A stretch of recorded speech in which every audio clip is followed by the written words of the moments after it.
అప్పుల బాధలు వెంటాడుతున్నాయా? అయితే 6 JVR వారి జాతిరత్నాలు ధరించండి.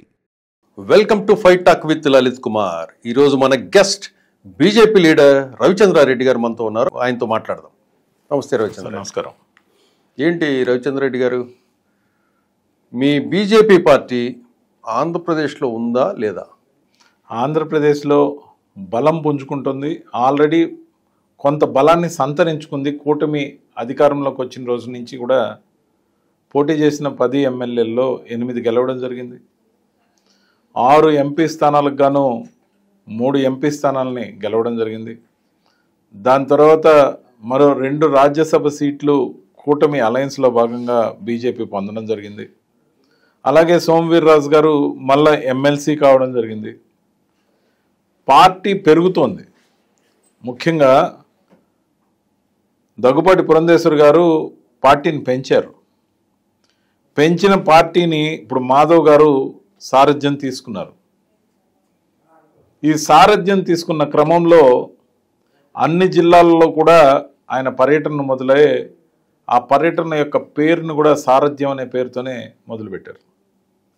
అంటే తన సారథ్యం అని కాకుండా జనం కోసం జనం సారథ్యం వహించాలి, దానికి బీజేపీ అండగా ఉంటుంది, బీజేపీ మీకోసం సారథ్యం వహిస్తుందని చెప్తూ ఒక మెసేజ్ని ఇప్పటికే 26 జిల్లాల్లో 18 జిల్లాలు పూర్తి చేశారు.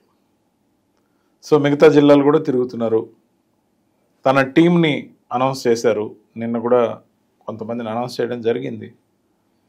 సో ఎవరైతే సీనియర్లు ఉన్నారో కొత్త వాళ్ళకి కొంతమందికి అవకాశం ఇస్తున్నారో వాటి అన్నిటిలో భాగంగా కొత్త టీంని ఏర్పాటు చేసుకొని మరింతగా ప్రజల్లోకి, నేను నెల్లూరు ర్యాలీలో పార్టిసిపేట్ చేయడం జరిగింది. నెల్లూరు జిల్లా వాసిగా నెల్లూరు కార్యక్రమాలన్నింటిలో కూడా పార్టిసిపేట్ చేయడం జరిగింది. వీలైనంత వరకు ఎక్కడి నాయకుల్ని అక్కడే అటెండ్ కమ్మని చెప్పినందువల్ల రాష్ట్ర వ్యాప్తంగా ప్రతి నాయకుడు ప్రతి జిల్లాకి వెళ్ళి కలగాపులగం కాకుండా ఆయా జిల్లాల వాసులకి పూర్తిగా వాళ్ళకి నేతృత్వానికి లేకపోతే సారథ్యానికి అవకాశం ఇచ్చే విధంగా ర్యాలీల్లో కానీ సభలో కానీ సమావేశాల్లో కానీ ప్రయారిటీ ఇస్తూ కొత్త వాళ్ళని కలుపుకుంటూ మన భావజాలాన్ని వ్యాప్తి చేస్తూ ఏదైతే గత 11 సంవత్సరాలుగా నరేంద్ర మోడీ గారి నాయకత్వంలో కేంద్రంలో ఏదైతే బీజేపీ లెడ్ అలయన్స్ పనిచేస్తుంది ఎన్డీఏ, దీంట్లో ఒక్క అవినీతి ఆరోపణ కానీ ఒక్క అన్యాయమైన దుర్మార్గం కానీ చేయకుండా పరిపాలన చేయబట్టే ఈ రోజున అనేక రకాల ప్రశ్నలు ఆరోపణలు చేసే రాజకీయ పక్షాలకు కూడా ఒక్క అవినీతి ఆరోపణ, గతంలో కాంగ్రెస్ పార్టీ పరిపాలించినప్పుడు మన్మోహన్ సింగ్ గారి హయాంలో 10 సంవత్సరాల కాలంలో 2G scam, coal scam, Commonwealth scam, Aircel max scam, పెద్ద పెద్ద స్కామ్లు, లక్షల కోట్ల రూపాయల స్కామ్లు ఏదైతే వెలుగు చూసాయో అలాంటి ఒక్కటి కూడా జరగకుండా నిర్వర్తించిన తీరు, రాష్ట్ర హితం అంటే దేశహితం, అంటే హిందీలో రాష్ట్రహితం అని ఏదైతే అంటారో దేశహితం, కంట్రీ ఫస్ట్ అనే నినాదం భారతీయ జనతా పార్టీది. Country first, party next, self last. అంటే నువ్వు లీడర్గా ఎదగాలనుకున్నా, పదవుల్లోకి రావాలనుకున్నా ఈ భావజాలంతో భారత్ మాతాకి జై అని ఏదైతే పనిచేస్తున్న భారతీయ జనతా పార్టీ దేశం పట్ల అంకిత భావంతో దేశం కోసం ధర్మం కోసం పనిచేస్తూ ఉంది. నరేంద్ర మోడీ గారు అక్కడ అధికారం చేపట్టాక ఈ దేశం యొక్క అప్పులు తీర్చడం అయితే ఏమి, రూపీని స్ట్రెంగ్తన్ చేయడంతో పాటు రూపీ మారకంగా ఇప్పటికే 67 దేశాల్లో ఏదైతే రూపీ మారకంతో ఏది ఎక్స్పోర్ట్స్ ఇంపోర్ట్స్కి సంబంధించి డాలర్ అవసరం లేకుండా చేసిన కార్యక్రమం అయితేమి, రక్షణ రంగంలో స్వయం ప్రతిపత్తి అయితేమి, ఈరోజు బ్రహ్మోస్ మిసైల్స్ 36,000 కోట్ల రూపాయలకి దాదాపు విదేశీ ద్రవ్యాన్ని ఆర్జించే విధంగా అమ్ముడవటం అయితే ఏమి, ఈరోజు తేజస్ ఫ్లైట్స్ అయితే ఏమి, మొన్న జరిగిన ఆపరేషన్ సింధూర్లో మన శక్తి సామర్థ్యాలు ప్రపంచమంతా చూసాయి. శత్రువుని వాళ్ళ డెన్లోకి వెళ్ళి దెబ్బతీసిన తీరును చూసాయి. కాబట్టి ఎక్కడ గట్టిగా ఉండాలి, గట్టిగా వ్యవహరించాలి, ఎక్కడ మెత్తగా ఉండాలి, మెత్తగా వ్యవహరించాలి. బీజేపీ అంటే ఒక రాష్ట్రానికి పరిమితమైన పార్టీ కాదు, దేశం అంతా విస్తరించి ఉన్న పార్టీ. మరీ ముఖ్యంగా 16 రాష్ట్రాల్లో నేరుగా బీజేపీ అధికారంలో ఉంది, మరో 6 రాష్ట్రాల్లో కూటమి పార్టీలతో కలిపి అధికారంలో ఉంది. మరి 22 రాష్ట్రాలతో అధికారంలో ఉన్న బీజేపీ ఏదైతే ఉందో ఆర్డినరీ పార్టీ కాదు, ఎక్స్ట్రాడినరీ పార్టీ. ఎందుకంటే ఈ పార్టీకి దాదాపు 15 కోట్లకు పైచీలు కార్యకర్తలు ఉన్నారు. ప్రపంచంలోనే ఇంత సంఖ్యలో కార్యకర్తలు ఉన్న పార్టీ మరొకటి లేదు. మీరు అంటున్నారు, ఇది మీ బీజేపీ పార్టీ గురించి గొప్పగా మాట్లాడుతున్నారు, బాగానే ఉంది. మీరంతా కూడా గత కొద్ది సంవత్సరాలుగా ఓట్లను దొంగతనం చేస్తూ అధికారంలోకి వస్తున్నారని రాహుల్ గాంధీ గారు విమర్శిస్తూ వస్తున్నారు. ఓట్ చోరీ అని. నిజంగా ఓట్లు చోరీ చేసే అధికారంలోకి వస్తున్నారా మీరు? కనీసం ఆరోపణ చేసేటప్పుడు అతనికి లేని నిబద్ధతను గురించి మనం పరిశీలించాలి. ఒకవైపు పార్లమెంట్ నడుస్తుంది, అతను అన్ని పార్టీలకు సంబంధించి పార్లమెంటరీ పార్టీ ప్రతిపక్ష నాయకుడు. ఆయన దాన్ని పార్లమెంట్లో లేవనెత్తే అంశం అవుతుంది. చర్చ దేశం అంతా చూస్తుంది. ఏదో మాస్ మసాలా లాగా మీడియా స్టంట్ చేయడం కాదు. అది కూడా వాళ్ళు ఓడిపోయిన ఒక నియోజకవర్గాన్ని ఎంచుకుని ఆ నియోజకవర్గంలో ఏదో జరిగింది, ఏదేదో జరిగిపోయిందని చెప్పి గణాంకాలు మసిబూసి మారేడుకాయలాగా చేసి కేంద్ర ప్రభుత్వాన్ని కానీ నరేంద్ర మోడీ గారిని ఆరోపించకుండా, మా మీద ఆరోపణ లేకుండా ఎలక్షన్ కమిషన్ మీద పడ్డాడు ఆయన. అంటే వ్యవస్థని దుర్మార్గం చేస్తుందని. అదే చర్చ మాకు కూడా సమాధానం చెప్పేదానికి అవకాశం ఇచ్చే విధంగా పార్లమెంట్లో మాట్లాడుంటే మేము ధీటుగా సమాధానం చెప్పేవాళ్ళం. అయినప్పటికీ బాధ్యతగా భారతీయ జనతా పార్టీ తరఫున సాక్షాత్ నరేంద్ర మోడీ గారు పార్లమెంటు వేదికగా దీనికి సమాధానం చెప్పారు. ఆడలేనమ్మ మధ్యలో ఓళ్ళగా ఏదైతే ఈ ఓడిపోయిన స్టేట్లో ఒక ఓడిపోయిన నియోజకవర్గం తీసుకున్నాడు రాహుల్ గాంధీ గారు, దానికి శాంపుల్గా గెలిచిన నియోజకవర్గంలో, ముఖ్యంగా గెలిచిన రాష్ట్రంలో ఒకటి నమూనా కూడా చెప్పాల్సింది. అలాంటిది ఉండదు. కానీ ఏదైనా ఆరోపణ నిగ్గుదేల్చే పని ఎవరిది? ఎలక్షన్ కమిషన్ది. ఒక బాధ్యతాయుతమైన ప్రతిపక్ష నాయకుడిగా మీరు డిమాండ్ చేయాల్సింది. ఈ రోజున ఆధార్ని అన్నిటికీ అనుసంధానం చేస్తున్నాం. అదే కోణంలో Bharatiya Janata Party NDA ruling alliance ఏదైతే ఆలోచన చేస్తుందో నరేంద్ర మోడీ గారి నాయకత్వంలో, ఓటర్ కార్డును కూడా ఆధార్కు అనుసంధానం చేసే ప్రక్రియని వేగవంతం చేయమని ఎలక్షన్ కమిషన్ కోరడం జరిగింది. దీంట్లో విధానపరమైన ఇబ్బందులు ఏవైతే వచ్చాయో అందుకే ఇంతవరకు అనుసంధానం పూర్తి కాల.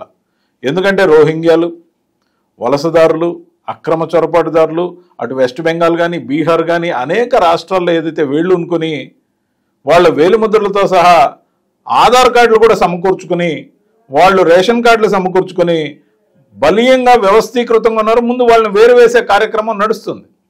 రాబోయే 2 నెలల్లో బీహార్లో ఎలక్షన్ జరగబోతుంది.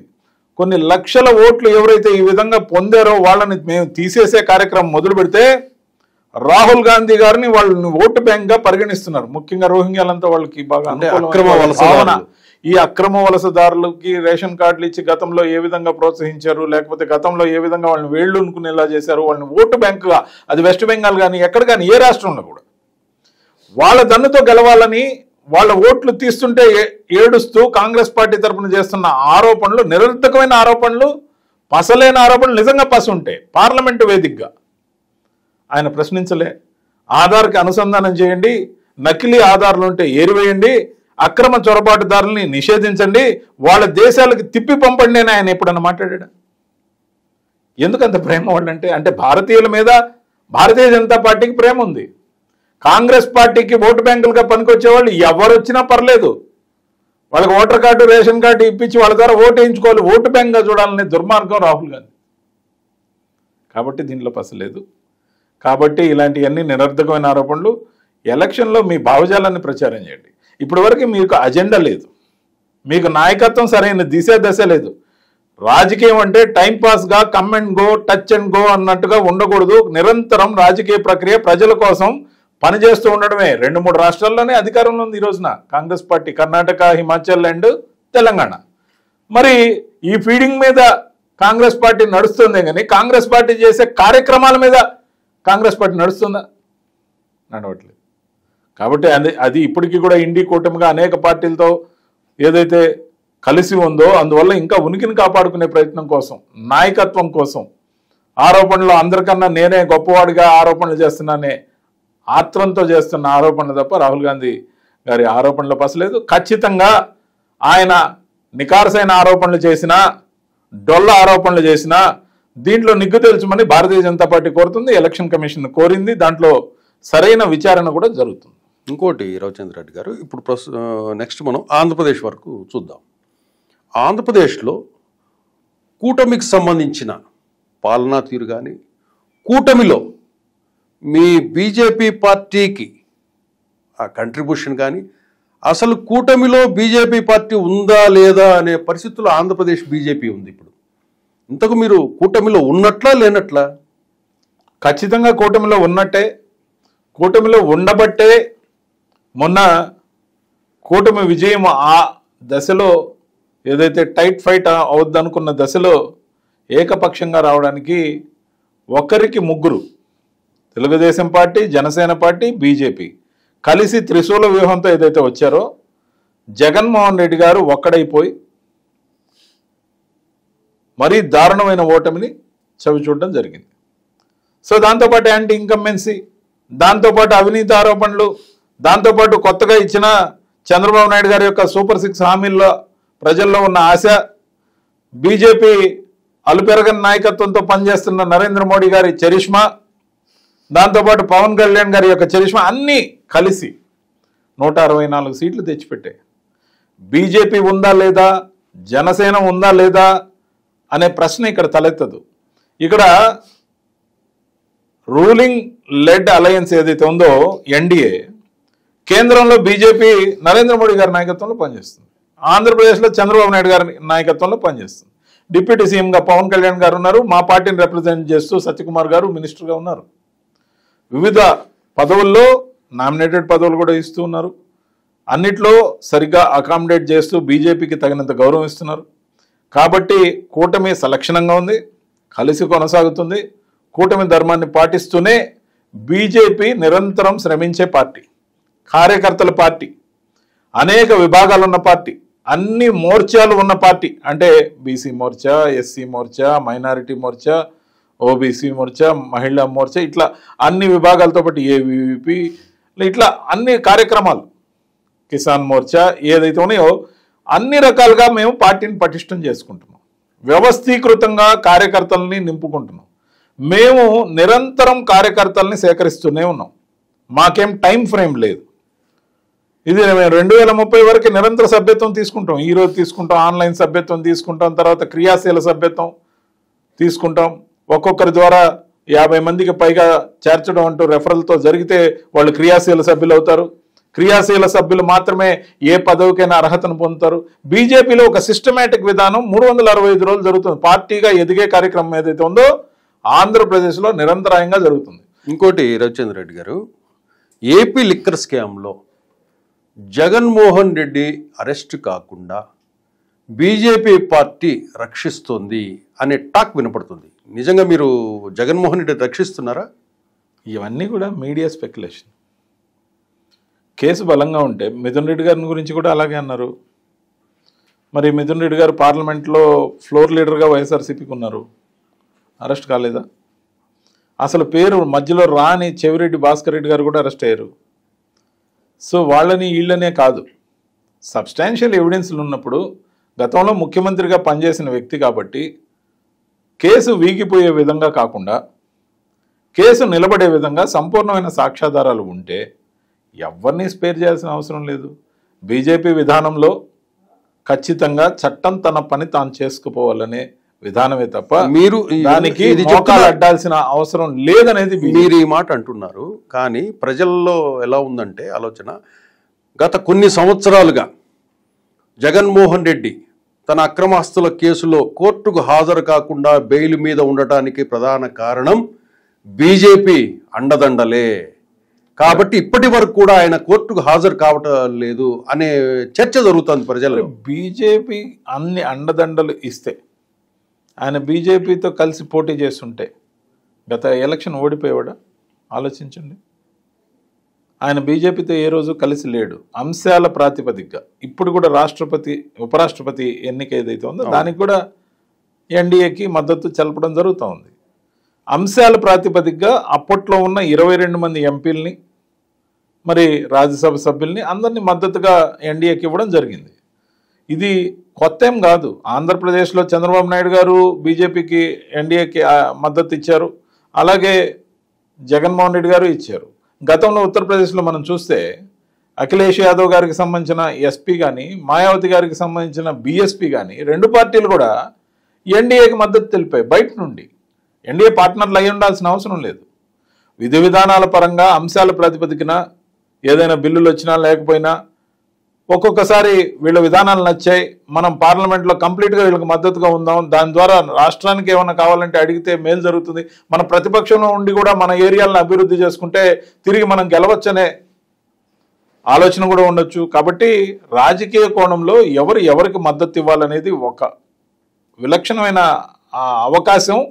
దాంతోపాటు వాళ్ళ రాజకీయ చతురతతో పాటు వాళ్ళకి అన్ని రకాలుగా కలిసి వచ్చే విధంగా నిర్ణయం తీసుకుంటారు. ఏది ఏమైనా కూడా మీ పార్టీ ఎన్ని చెప్పినా, మీరు ఎన్ని చెప్పినా కూడా జగన్మోహన్ రెడ్డికి బీజేపీ పార్టీకి అక్రమ సంబంధం ఉందనేసి ఏపీ కాంగ్రెస్ పార్టీ అధ్యక్షురాలు ఆయన జగన్మోహన్ రెడ్డి గారి చెల్లెలే షర్మిల గారే ఓపెన్గా బీజేపీతో మా అన్నకు అక్రమ సంబంధం ఉంది అని చెప్పేసి ప్రకటించింది ఆమె. అందుకే అక్రమ సంబంధం ఉందా లేదా? అలా అనుకుంటే వైఎస్ఆర్సీపీ వాళ్ళు కూడా చాలా మంది షర్మిల గారిని విమర్శిస్తున్నారు. షర్మిల గారు చంద్రబాబు నాయుడు గారి కోసం పనిచేస్తున్నారని, లేకపోతే కాంగ్రెస్తో చంద్రబాబు నాయుడు గారు కలిసి ఉంటున్నారని, ముఖ్యంగా బీజేపీతో కలిసి ఉంటున్నారని, అందరితో సత్సంబంధాలు నడపడం ఎలక్షన్ కానప్పుడు, ఎలక్షన్ లేనప్పుడు తప్పేముంది అంటాను నేను. తప్పు లేదు సార్. ఎలక్షన్లో మీరు ఎంచుకున్న మేనిఫెస్టో, మీరు అమలు చేస్తామని చెప్తున్న మేనిఫెస్టో, మీ విధి విధానాలు, మీకు ఇష్టం ఉంటే ప్రీ పోల్ అలయన్స్లు, ఇష్టం లేకుంటే పోస్ట్ పోల్ అలయన్స్లు, లేకపోతే లోపాయికారిగా బిల్లులు ప్రాతిపదికగా అంశాల వారీగా మద్దతు, ఇవన్నీ కూడా ప్రజాస్వామ్యంలో అలౌడ్, చట్టపరంగా అలౌ చేసిన అంశాలు ఇవి. ఆరోపణలు ప్రత్యారోపణలు అంటారా, ఇవన్నీ నిరంతర ప్రక్రియ. రాజకీయంలో ఇది ఒక క్రీడ. ఖచ్చితంగా కూడా అంతకు మించి దాన్ని పెద్ద విశేషంగా మనం చూడాల్సిన అవసరం లేదు. ఇంకోటి రవిచంద్ర రెడ్డి గారు, మొన్న పులివెందుల జెడ్పీటీసీ ఉప ఎన్నిక జరిగింది. ఆ ఉప ఎన్నికల్లో మీ కూటమి వాళ్ళు రిగ్గింగ్ చేశారా లేదా? సార్, రిగ్గింగ్ అని మీరు అంటున్నారు. పులివెందులు కావచ్చు, ఒంటిమిట్ట కావచ్చు, లేకపోతే అనేక ప్లేసుల్లో కావచ్చు, ముఖ్యంగా జగన్మోహన్ రెడ్డి గారిని నమ్ముకున్న వ్యక్తులు వాళ్ళు నమ్మి చేసిన వర్కులకు సంబంధించిన బిల్లులు రాక వాళ్ళ తీవ్రమైన నిరాశ నిస్పృహల్లో ఉండడంతో పాటు వాళ్ళ కుటుంబాలు రోడ్డును పడుతున్న క్రమంలో వచ్చిన వ్యతిరేకత కారణం అనుకుంటున్నాను. సొంత మనుషులు అనుకున్న వాళ్ళు కూడా వాళ్ళ కోపంతో ఓటేశారనుకుంటున్నా. లేకపోతే ఆ దశలో అన్ని ఓట్లు అయితే రావు. తెలుగుదేశం పార్టీ గెలిచినా మేము అనుకున్నది అన్ని ఓట్లు వస్తాయని మేము అనుకోలేదు. మనం చూసాం, జగన్మోహన్ రెడ్డి గారు ముఖ్యమంత్రిగా దిగిపోయాక కూడా బిల్లులు రావాల్సిన వాళ్ళందరూ పులివెందుల్లో ఆఫీస్ మీద దాడికి వచ్చారు. సజ్జల రామకృష్ణారెడ్డి గారిని అయితే చాలా గట్టిగా నిలదీసి ఎన్నో మాటలు అన్నారు, చెప్పలేని మాట పులివెందులకి వెళ్ళినప్పుడు. సో ఒక కాంట్రాక్టర్ అనేవాడు గవర్నమెంట్తో చేసుకున్న ఒప్పందం ఏదైతే ఉంటుందో, గవర్నమెంట్ బిల్లు లేకపోతే ఎవరికి సార్ చెప్పుకోవాలి? పనేమో చేయించుకుంటారు, పని చేసుకున్న బిల్లులేమో రాస్తారు, రాసిన బిల్లులకేమో డబ్బులు ఇవ్వకుండా ఎల్ఓసి లేదంటే మిమ్మల్ని ఎవరు ఇవ్వమన్నారు సార్? ఉచితాలేమో హక్కుగా ఇచ్చారు, చేసిన పనికేమో సున్నం పెట్టారు. తప్పు కదా ఇది ప్రజాస్వామ్యంలో చేయకూడని నేరం. ప్రభుత్వం చేసిన దుర్మార్గం, ప్రభుత్వం చేయకూడని దుర్మార్గం ఇది. ముఖ్యంగా ప్రభుత్వం ఇచ్చిన అగ్రిమెంట్కి వాల్యూ లేకపోతే వీళ్ళందరూ మనకు చెప్తుంటారు, ఇన్వెస్టర్లు వస్తున్నారు, భూములు ఇస్తాం, పరిశ్రమలు పెడతా అన్నారు, ఉద్యోగాలు కల్పిస్తా అన్నారు అని ఎంఓయూలు చేసుకుంటారు. రేపు వాళ్ళు వీళ్ళని నమ్మి వచ్చినాక ఎంఓయూలు రద్దు చేస్తే వాళ్ళ ఇన్వెస్ట్మెంట్లన్నీ వేస్ట్ అయితే వాళ్ళు కోర్టులకు పోరా అంటే వాళ్ళకి నష్టం ఎవరిస్తారు? ఉద్యోగాల సంగతి ఏంటి? అంటే గవర్నమెంట్ అంటే ఎంత పారదర్శకంగా ఉండాలంటే గవర్నమెంట్ తరపున పెట్టే ప్రతి సంతకానికి విలువ ఉండాలి. అది కాంట్రాక్టర్ అగ్రిమెంట్ అయినా, ఇంకొకటైనా, ఇంకొక ఎంఓయూ అయినా, గవర్నమెంట్ సైడ్ నుంచి పెట్టిన సంతకానికి వ్యాలిడిటీ, వాల్యూ ఉండాలి సార్. దాన్ని నిర్వర్తించలేనప్పుడు గవర్నమెంట్ నడపడం దండగంటాను నేను. అది ఏ గవర్నమెంట్ అయినా సరే ఖచ్చితంగా బైండ్ ఓవర్ అయి ఉండాలి. లేదంటే గవర్నమెంట్ ఆఫీసర్లకు చెప్పండి, మేము సంతకాలు పెట్టాం, మేము ఖాళీగా పెడతాం, మీరు పనులు చేయండి, మేము డబ్బులు ఇవ్వం, కానీ మీరు కోర్టుకు వెళ్ళకూడదు. ఇది ఎక్కడ అన్యాయం సార్? సో ఇవన్నీ కరెక్ట్ కాదు ప్రజాస్వామ్యంలో. ఇప్పుడు ఈ కోర్టుకి వెళ్ళకూడదనే నిబంధన పెట్టి కొన్ని టెండర్లు వేస్తున్నారు. ఇది కూడా చాలా దుర్మార్గం. I seriously object. ఇది కూటమిలో పెట్టారా, అంతకుముందు పెట్టారా నాకు కరెక్ట్గా తెలియదు, కానీ ఈ నిబంధనని చేర్చడం మరీ దుర్మార్గం. ముఖ్యంగా అంటే మేము అన్యాయం చేసినా మీరు అరవకూడదు, మీరు ఎవరికి చెప్పకూడదు, కనీసం న్యాయస్థానానికి కూడా పోకూడదు. ఈ కాంట్రాక్టర్లు sir public works at sir జరుగుతాయి. ఈరోజు రోడ్లు వేస్తున్నారు తెలుగుదేశం పార్టీ, బీజేపీ, జనసేన కలిసిన అలయన్స్ తరఫున. నేను స్వయంగా చెప్తున్నా, నెల్లూరులో రోడ్లన్నీ ఏర్పాటు అవుతున్నాయి. సిమెంట్ రోడ్లు కాలనీల్లో, మారుమూల ఎస్సీ ఎస్టీ కాలనీల్లో కొన్ని పెండింగ్ ఉన్నాయన్నీ పడుతున్నాయి. అన్నిటికీ ప్యాచ్ వర్క్లు జరగడంతో పాటు ఒక లేయర్ రోడ్లు వేస్తున్నారు. విజిబుల్గా కనబడే పనులన్నీ చేస్తున్నారు. గత ప్రభుత్వంలో ఎందుకు చేయలేకపోయాం? అసలు ఒక కాంట్రాక్టర్ అయినా టెండర్ వేయడానికి వచ్చాడా? వేసిన డబ్బులు రావని ఎవరు రాలా. ఎంతోమంది కాంట్రాక్టర్లు బతుకులు ఛిద్రం అయిపోయాయి సార్. కాంట్రాక్టర్లు అంటే వాళ్ళు ఏదో పెట్టుబడిదారులు, సమాజంలో అరాచక శక్తులు కాదు సార్. నేను ఒక సివిల్ ఇంజనీర్గా, కాంట్రాక్టర్గా మాట్లాడుతున్నా.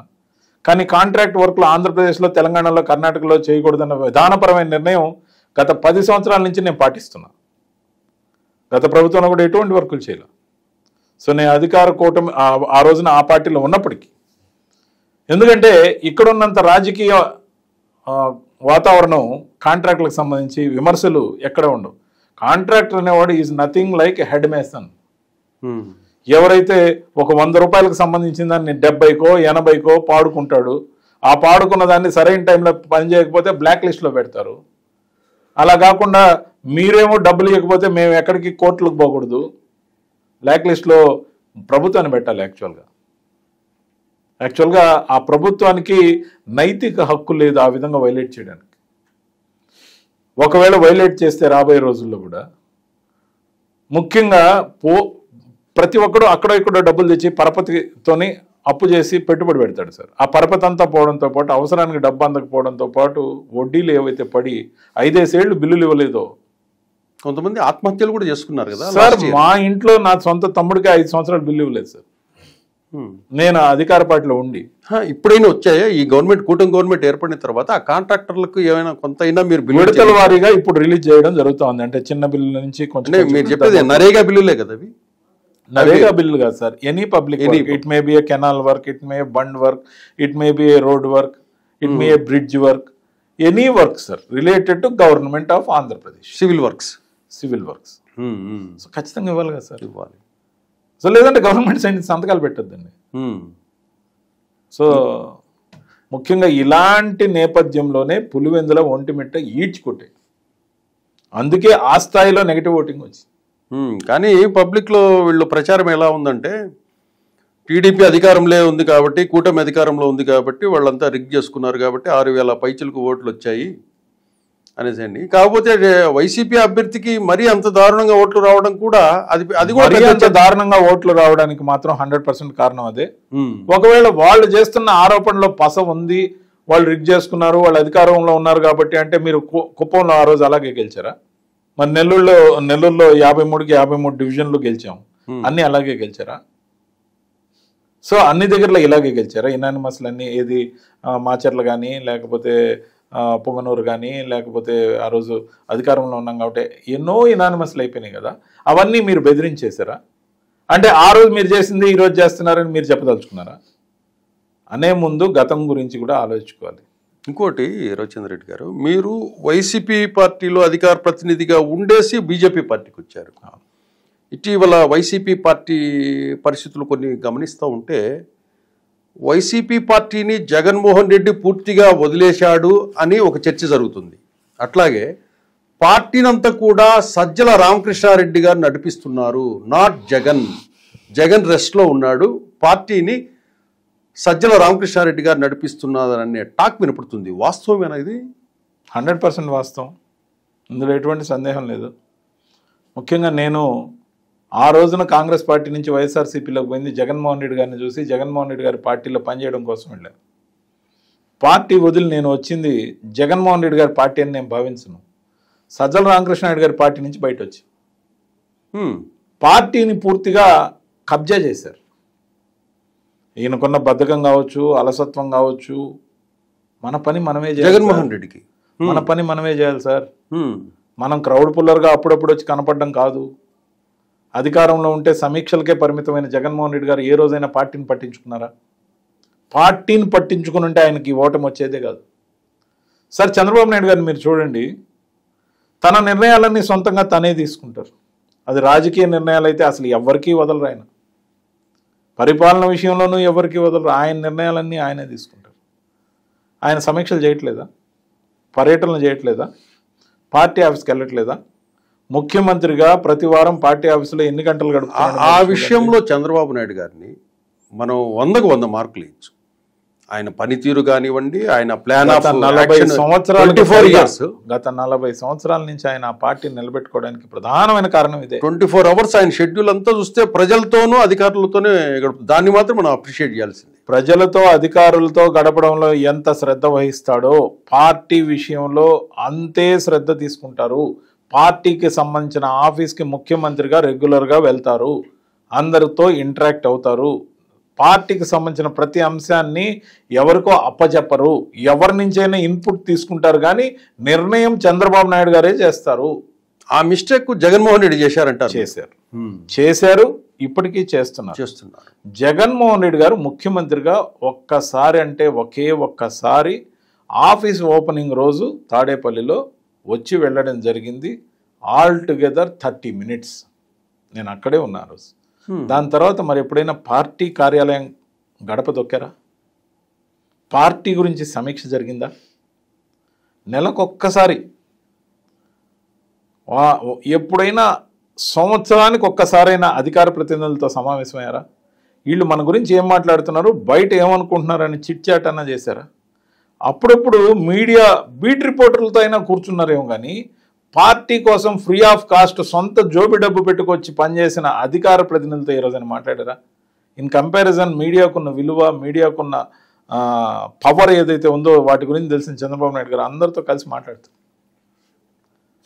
అక్కడే ఎక్కడ కరెక్ట్గా చేయాలో అవన్నీ చేయలేదు. ఆ రోజు సరే చేయలేదు, ఓడిపోయిన తర్వాత కూడా చేయట్లేదు. మళ్ళీ పార్టీని పూర్తిగా చీఫ్ కోఆర్డినేటర్గా సజ్జల్ గారి చేతిలో దఖలు పరిచేశాడు. ఆఖరికి ఇది ఎంత దూరం వచ్చిందంటే ఇండిపెండెన్స్ డే రోజున ఫ్లాగ్ హాయిస్టింగ్ కూడా సజ్జల్ గారే చేస్తున్నారు.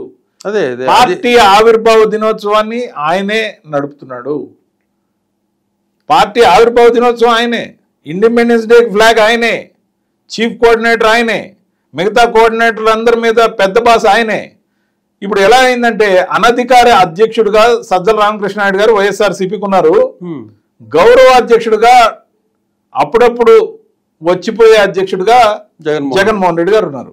జగన్మోహన్ రెడ్డి గారికి ఈ రోజు కూడా పార్టీ మీద శ్రద్ధ లేదు. కర్మగాలి పార్టీ కోసం ఆయన పనిచేస్తున్నారు తప్ప మళ్ళీ పార్టీ అనే ప్లాంకు జెండా అవసరం కాబట్టి గెలవడానికి తప్పనిసరి పరిస్థితుల్లో వస్తున్నారు. పార్టీ మీద ఆయనకు ప్రేమ లేదు. అంటే రాజకీయాలంటే ఆసక్తి లేదా ఆయనకి? రాజకీయాలంటే ఆసక్తి ఉంది. జెండా ఎగరేసిన రోజు నుంచి అల్లు పెరగని కష్టం పట్టాడు కాబట్టి అధికారంలోకి వచ్చాడు. ఒక్కసారి అధికారంలోకి వచ్చినప్పటి నుంచి ఏం మాయ జరిగిందో తెలియదు, కానీ ఏం మాయ మశ్చంద్ర చేసి ఆయన్ని బుట్టలో పెట్టారో తెలియదు, కానీ ఆయనకి పార్టీ మీద పూర్తిగా పట్టు జీరో అయిపోయింది. అంటే ఈయన వచ్చినప్పుడు అందరూ వినయం నటించవచ్చు, ఆయన అటు పోగానే పార్టీ మొత్తం వాళ్ళ కంట్రోల్లో ఉంటుంది. ఈయన కంట్రోల్ ఎక్కడ సార్ ఉంటుంది? మీరు గమనించండి, పార్టీ అధ్యక్షుడి సంతకం కానీ, సీఎం కాక ముందు వరకు కష్టపడ్డాడు బాగా. పార్టీ అధ్యక్షుడి సంతకం కానీ, పార్టీ అధ్యక్షుడు ఆథరైజ్ చేసిన సోకాల్ చీఫ్ కోఆర్డినేటర్ అయిన సంతకంతో కానీ ఏ ఆర్డర్ కూడా వెలువడదు, ఏ నియామకం కూడా జరగదు. ఆ నియామకం యొక్క పత్రం ఏదైతే ఉందో హార్డ్ కాపీ ఏ నియమించిన వ్యక్తికి జనరల్ సెక్రటరీ అయినా అధికార ప్రతినిధి అయినా ఇవ్వడం జరగదు, హార్డ్ కాపీ ఎవరు. సో ఒక లెటర్ హెడ్ మీద hard copy, signed copy authorised person కానీ జగన్మోహన్ రెడ్డి గారు అని ఇస్తే అది ఒక మర్యాద. అవును, అలా కాకుండా కేంద్ర పార్టీ కార్యాలయ నిర్ణయం ప్రకారం వైఎస్ జగన్మోహన్ రెడ్డి గారి ఆదేశానుసారం ఫలానా నియామకం జరిగింది అని తెలియజేయడం అయినది ఎవరికి? ప్రెస్కి ఇస్తారు. కింద సంతకం ఉండదు. కేంద్ర పార్టీ సార్, కింద కేంద్ర పార్టీ కార్యాలయం ఉంటుంది. పార్టీకి జనరల్ సెక్రటరీ లేరా? ఒకరిని ఆథరైజ్ చేయలేరా? అంతగా నమ్మిన సజ్జల గారినైనా ఆథరైజ్ చేయొచ్చుగా సంతకానికి నియామకం కోసం. ఇప్పుడు కాంగ్రెస్ పార్టీకి కేసీ వేణుగోపాల్ గారు సైన్ చేస్తారు. పవన్ కళ్యాణ్ గారి పార్టీకి హరిప్రసాద్ గారు ఎవరో ఒకరు సైన్ చేస్తారు, లేకపోతే పవన్ కళ్యాణ్ గారు సైన్ చేస్తారు ఆ స్టేటస్ ని బట్టి. నారా చంద్రబాబు నాయుడు గారు సైన్ చేస్తారు, లేకపోతే ఆథరైజ్ చేసిన జనరల్ సెక్రటరీ సైన్ చేస్తారు. నియామక పత్రాలు హార్డ్ కాపీ ఇస్తారు సార్. బీజేపీలో అలాగే చేస్తారు. అవును, సెంట్రల్ పార్టీ ఆఫీస్ కానీ స్టేట్ పార్టీ ఆఫీస్ కానీ ఇచ్చే నియామకాలకి హార్డ్ కాపీ ఇచ్చిన వాళ్ళకి ఒక మర్యాద ఇవ్వడం జరుగుతుంది. అది ఒక గౌరవం. కనీసం కార్యకర్తలకి ఇచ్చే ఏ పదవైనా, నియామకాలు జరిగిన ఏ నాయకుడికి ఇచ్చే పదవికే విలువ లేదు. అది ఉంటుందా పోతుందా, దానికి ఒక పద్ధతి లేదు. ఆ పార్టీకి ఇంతవరకు వైస్ ప్రెసిడెంట్ లేడు, వర్కింగ్ ప్రెసిడెంట్ లేడు, ఓన్లీ జనరల్ సెక్రటరీలు ఉన్నారు. వాళ్ళు ఎందుకున్నారో తెలీదు. వాళ్ళ మీద కోఆర్డినేటర్లు పెత్తనం చేస్తారు. కోఆర్డినేటర్లు పెత్తనం చేస్తే కోఆర్డినేటర్ల కన్నా మర్యాద ఉండాలనా? దాంట్లో పెద్దిరెడ్డి రామచంద్రారెడ్డి గారు ఉన్నారు, సుబ్బారెడ్డి గారు ఉన్నారు, మొన్నటిదాకా విజయసాయిరెడ్డి గారు, వీళ్ళందరి మీద సూపర్ సోన్ పెత్తనం మల్లా సజ్జల్ గారు. అంటే అధ్యక్షుడు ఎవరు? వైఎస్ఆర్ కాంగ్రెస్ పార్టీ అసలు అధ్యక్షుడు ఎవరు? ఆ రోజు సకల శాఖలు, ఈరోజు సకలం పార్టీ, మొత్తం సకలం పార్టీ. అందుకే శకలాలు మిగులుతాయి. అంటే ఇక్కడ ఆ విధంగా ఉండడం వల్ల ఆ క్యాడర్లో కూడా నాయకుల్లో కూడా సీరియస్నెస్ ఉండదు కదా సార్. ఒక మాట కరెక్ట్గా చెప్పాలంటే, కొంత ఓటు బ్యాంక్ ఏదైతే కాంగ్రెస్ పార్టీ నుంచి ట్రావెల్ అయ్యి వైఎస్ఆర్సీపీకి వచ్చిందో అది కన్సాలిడేటెడ్గా వైఎస్ఆర్సీపీ దగ్గర ఉంది. దాంతోపాటు ఎవరైతే వీరాభిమానులుగా జగన్మోహన్ రెడ్డి గారికి వైఎస్ రాజశేఖర రెడ్డి గారు ఉన్నారో వాళ్ళు కరుడుగట్టిన భావజాలంతో వైఎస్ఆర్సీపీలో ఉన్నారు. కరుడుగట్టిన వాళ్ళే. మాలాంటి వాళ్ళం కూడా ఆయన వైఎస్ రాజశేఖర రెడ్డి గారి అభిమానిగానే కాంగ్రెస్ పార్టీలో ఉండి జగన్మోహన్ రెడ్డి గారు. ఎందుకు ఇంత నిర్వేదం వచ్చింది మాకు? జగన్మోహన్ రెడ్డి గారి మీద ఏమన్నా బాధతో వచ్చిందా? కానీ ఆయన అలసత్వంతో వచ్చింది. ఆయన మొత్తాన్ని వేరే వాళ్ళకి దఖలుపరచడంతో వచ్చింది. ఈ సూపర్ సోల్ పెత్తనం నచ్చలే. అసలు మేము పనిచేయడానికి వచ్చింది ఆయన్ని చూసి పనిచేయడానికి వచ్చాం, కానీ సజ్జల్ గారిని చూసి పార్టీ పెడితే వచ్చామా? సజ్జల్ గారి నాయకత్వంలో పార్టీ ఏమైనా పెట్టుకోవాలంటే ఆయన సపరేట్ పెట్టుకుంటే ఎంతమంది వస్తారో తెలుస్తుంది. ఇంకోటి రవిచంద్ర రెడ్డి గారు, ఒక చర్చ ఏది బలంగా వినపడుతుంది కొద్ది రోజులుగా.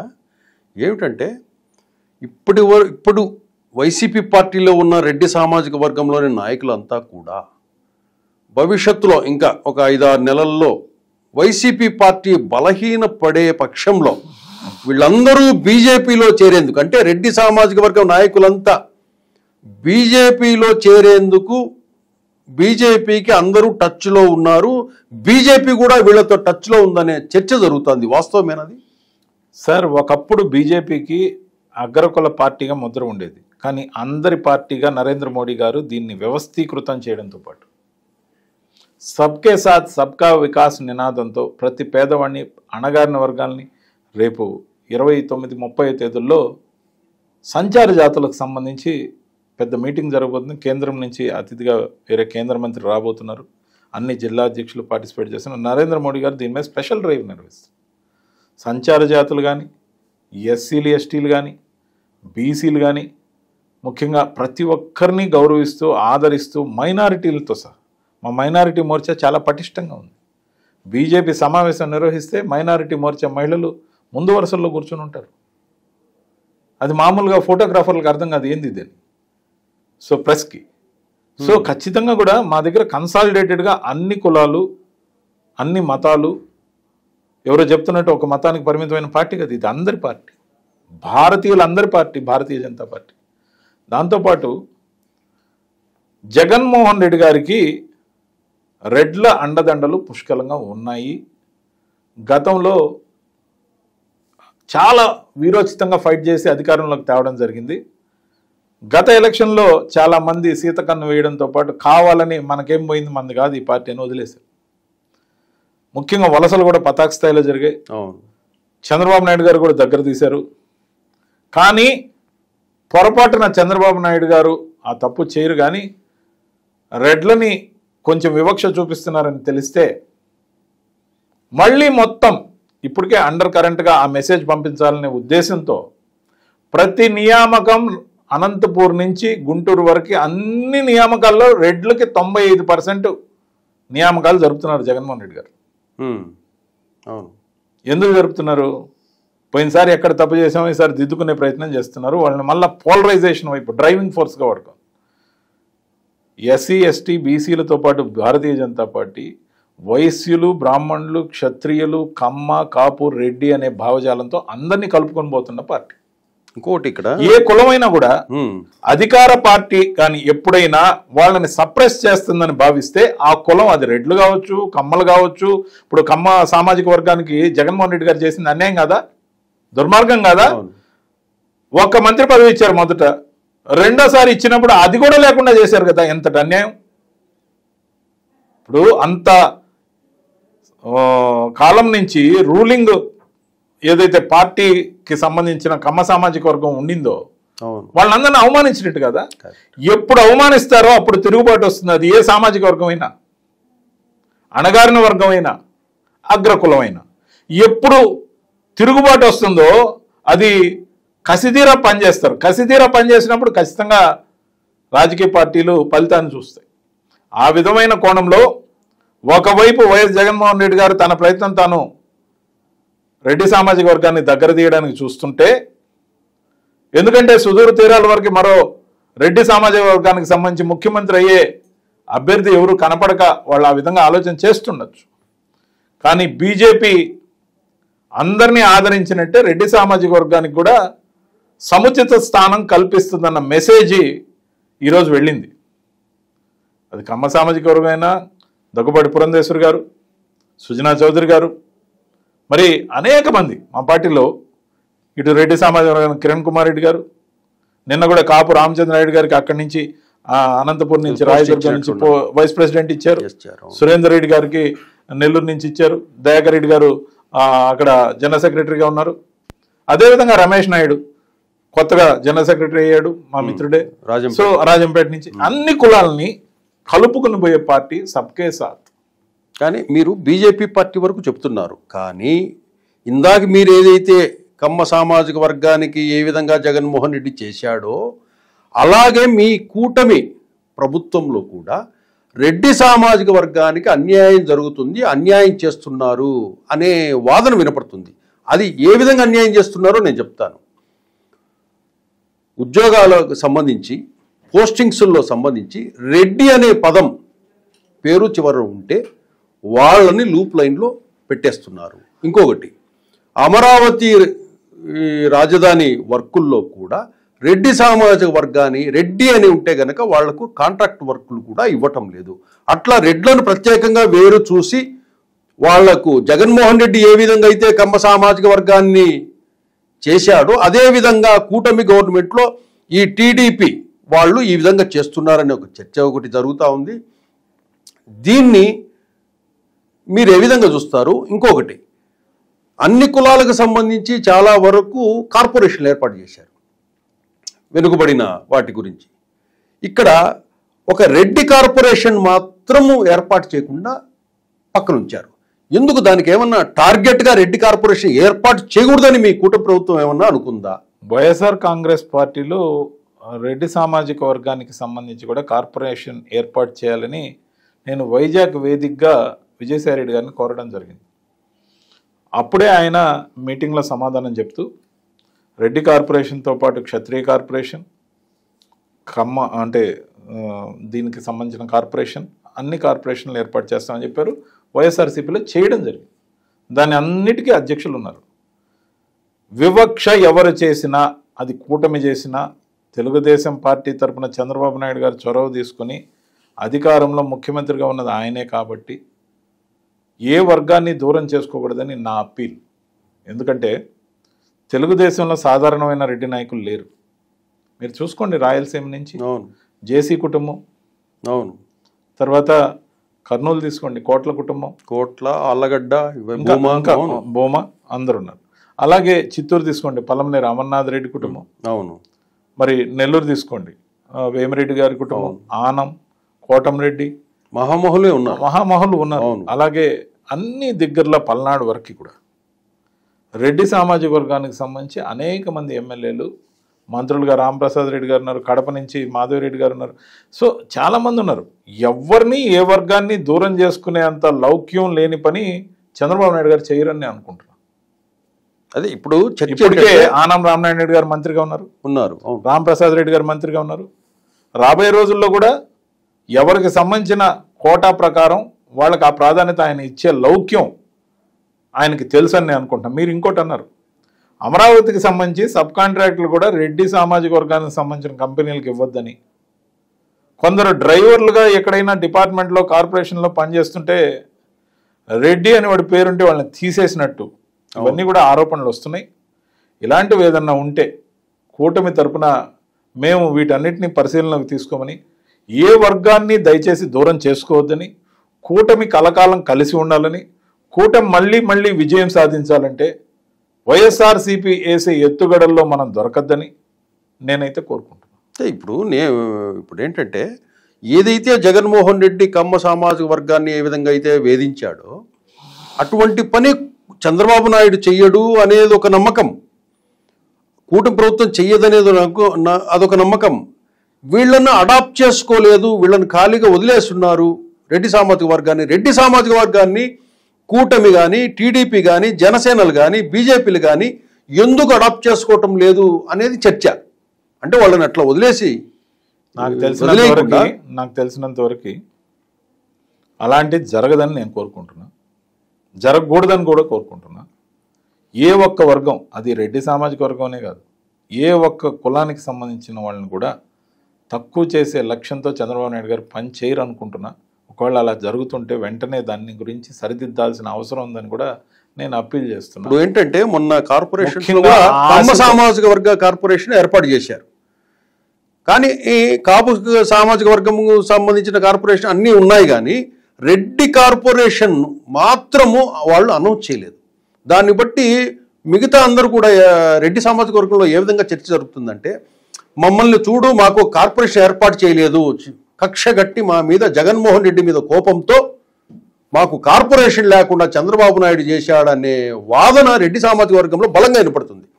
మీరైనా కూడా ఇదే వేదిక నుంచి చంద్రబాబు నాయుడు గారిని ఇది ఒక డిమాండ్ చేయాలి, దానికి ఉన్న అడ్డంకులు ఏంటివో కూడా వాళ్ళు వివరించి చెప్పాలి.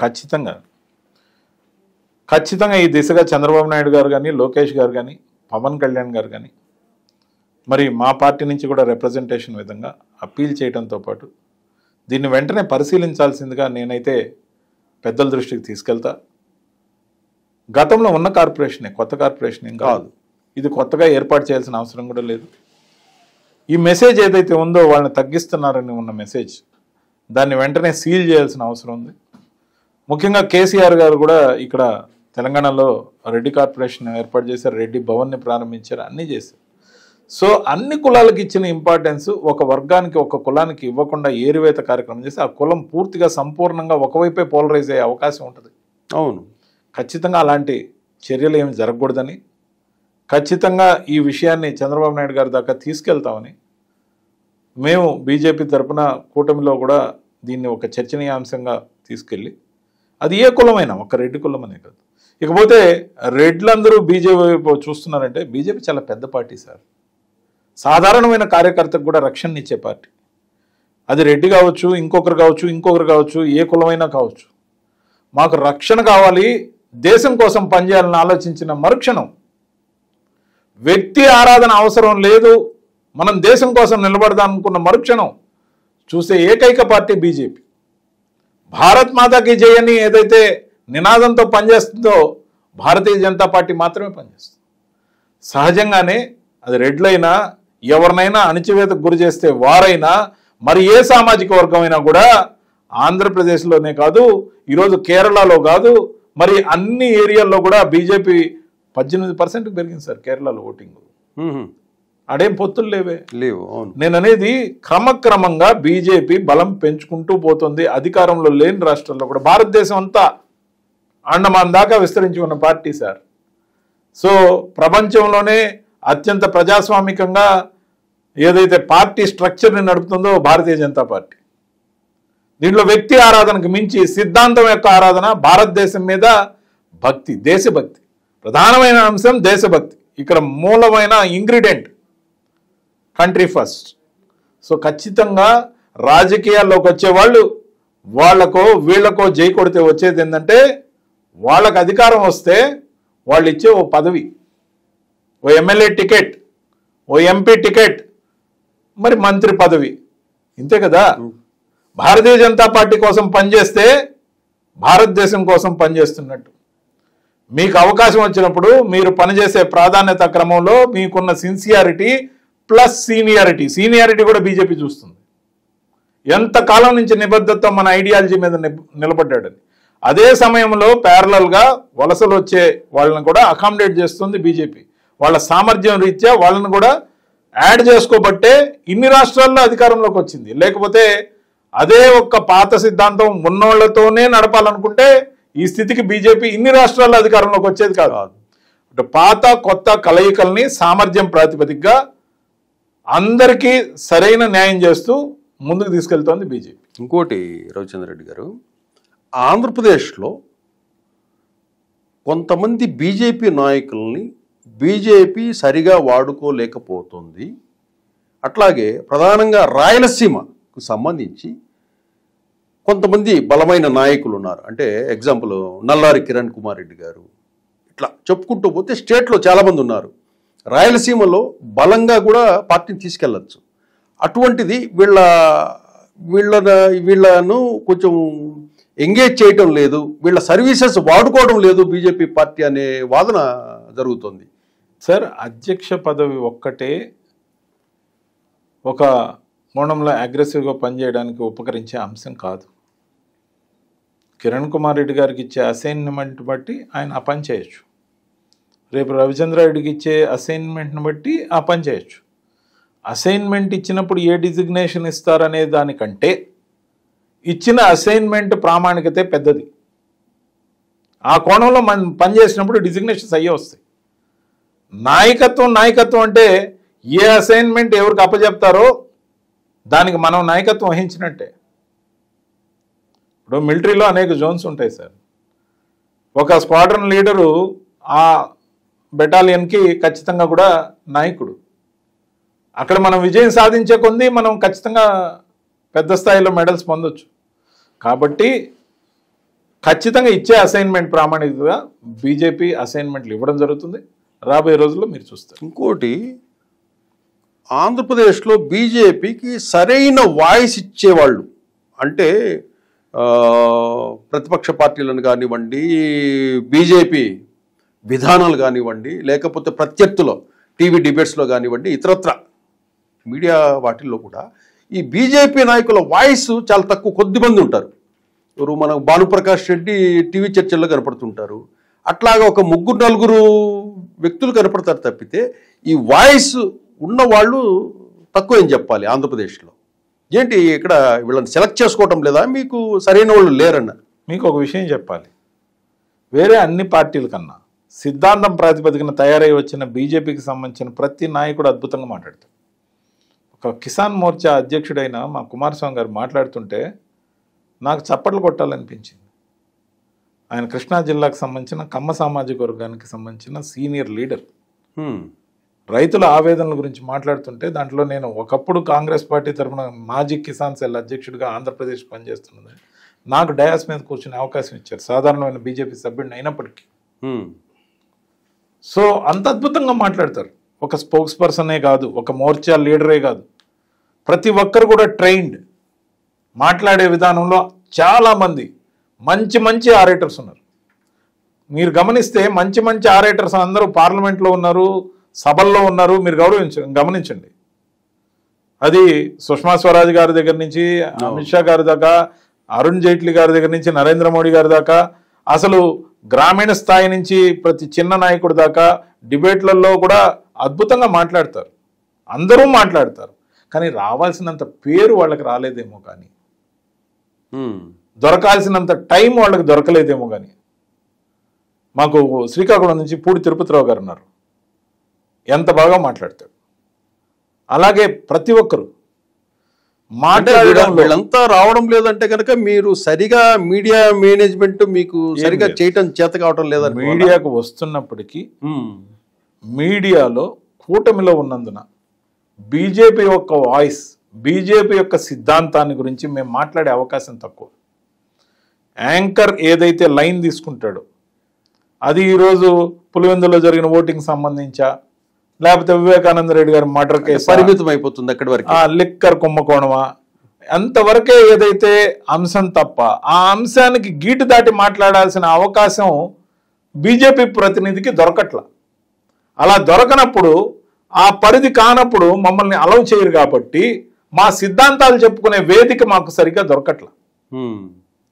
దొరికిన రోజున ప్రతి ఒక్కరూ అద్భుతంగా మాట్లాడతారు. బీజేపీ సిద్ధాంతాల గురించి వాళ్ళు చెప్తే గంట సేపు చెప్పినా కూడా బోరు కొట్టదు. అంత చెప్పాల్సిన అంశాలు బీజేపీ పార్టీకి ఉన్నాయి. నేను ఈ మధ్యకాలంలో వచ్చింది తక్కువ సమయమైనా ఇప్పటికి 6 జిల్లాల్లో మాట్లాడే అవకాశం డయాస్ మీద నాకు ఇచ్చారు. సో ఖచ్చితంగా కూడా అలాంటి అవకాశాలు బీజేపీలో దొరుకుతున్నప్పటికీ మీడియా పాయింట్ ఆఫ్ వ్యూలో మేము ప్రొజెక్షన్లో వెనకబడి ఉన్నాం బీజేపీ ప్రతినిధిగా. అదే వైసీపీకి నేను ఉన్నప్పుడు వైసీపీ ఛానల్ నన్ను హైలైట్ చేసేది, లేదంటే వేరే ఛానల్స్లో పోటాపోటీగా వాడిగా వేడిగా డిబేట్ జరిగేది. ఎందుకంటే అధికారం ప్రతిపక్షం. ఇక్కడ మేము కూటమిలో సపోర్టింగ్ పక్షంలో ఉన్నాం కాబట్టి మా వాదన మా పార్టీ తరపున వినిపించడం అనేది కూటమి అనే పదంతో పోతుంది కాబట్టి బీజేపీకి రావాల్సినంత పేరు రాల. ఖచ్చితంగా వచ్చే రోజులు ఉన్నాయి, ముందు రోజుల్లో ఖచ్చితంగా అసైన్మెంట్ ఇచ్చి బహిరంగ సభలను ఉద్దేశించి మాట్లాడమన్నా, చిన్న చిన్న సమూహాలను ఉద్దేశించి మాట్లాడమన్నా ఫెరోషియస్ స్పీకర్, అద్భుతమైన నెరేటర్స్ ఉన్నారు. కాకపోతే దాంట్లో పంచ్ పాయింట్స్ మసాలా కొంచెం తగ్గించినందువల్ల మీడియా వాటిని హైలైట్ చేయట్లా. ఎప్పుడైతే మేము మసాలా జోడిస్తామో, బుల్లెట్ పాయింట్స్ లాంటి పంచ్ పాయింట్స్ వాడతామో అవే హెడ్లైన్స్ అవుతాయి. రేపు రాబోయే రోజుల్లో మీరు చూస్తారు. Okay okay okay okay thank you very much. Thank you.